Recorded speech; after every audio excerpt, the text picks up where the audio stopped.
Salut les amis, bienvenue sur Chrétien Philippe, j'espère que vous allez tous et toutes bien.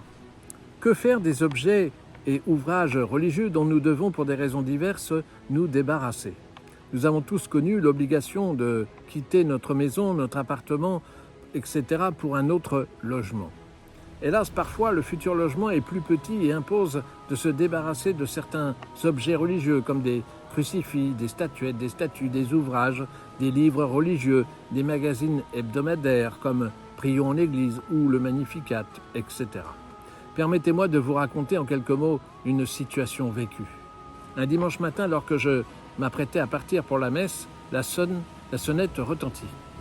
À la porte se trouvait Michel, un catéchumène de la paroisse et employé municipal de profession.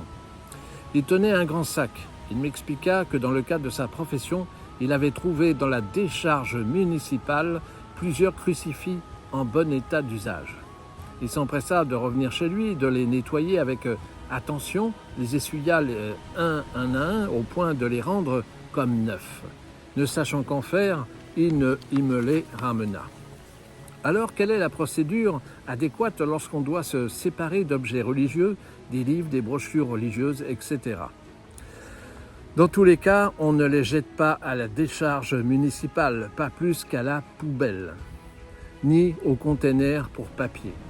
Même si ces objets et ouvrages papier ne sont pas tous bénis, mais au moins, par respect, plusieurs solutions s'imposent.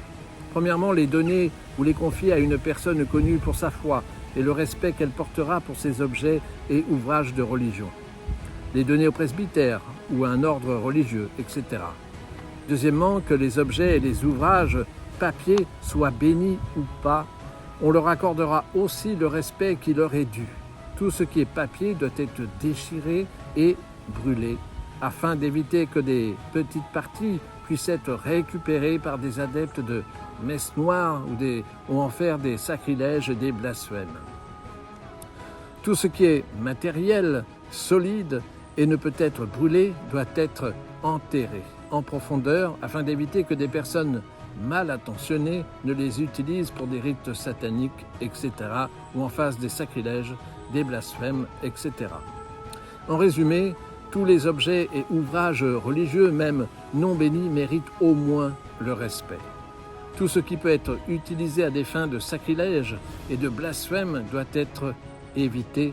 Les cultes sataniques en raffolent. Voilà, j'espère que ces quelques informations vous auront de bonne utilité.